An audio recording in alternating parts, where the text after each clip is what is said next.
Hi, Redeemer. Welcome to this week's FAQ. The question I want to tackle this week is how do we avoid a performative culture in our music ministry?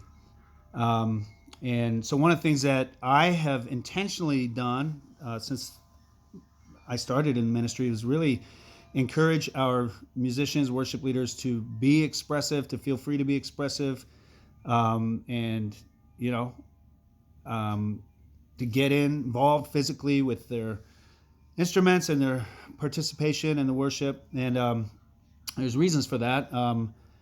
I think that if anything, we are under reacting to the gospel and to God's glory. And so there's certainly a challenge to this performance aspect, right? So we know that in the world, the concerts and music and all that is really just about, mostly about becoming famous, being worshipped. The performers become the idols and the objects of worship, and that can infect the church. So one way to try to correct for that I think churches have embraced, some churches, is to tone down the expression and the performance aspect, right? And thereby, not draw as much attention to the musicians. So that's their decision. I don't buy into that. Here's why.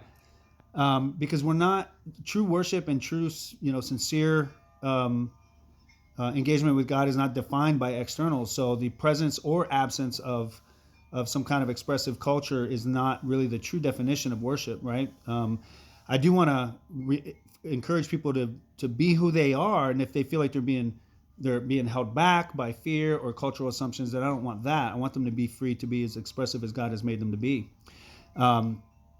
Let me use some parallel examples to try to draw this out.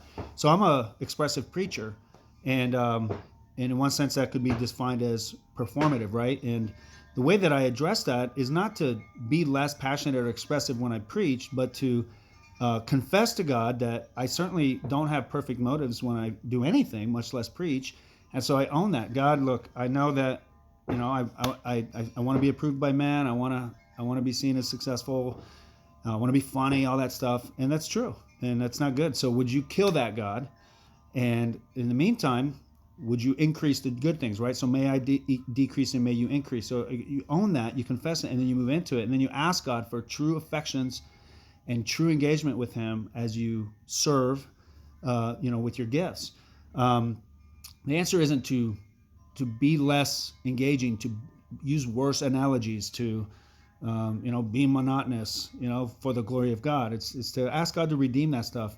Another example was, this really applies to any gift you have, but I often talk about the fact that my wife, she's an excellent cook, and that's a manifestation of the glory of God. Like he's an excellent cook, right? He's delicious. He's robust. He creates food and, magnificence, and he's given us taste buds and the ability to be creative. Like, well, she can glorify God by that. Well, she certainly could glorify herself, and she becomes the object of praise. And isn't she so wonderful? And sure, that's going to be a battle for her. But the answer isn't for her to make worse food.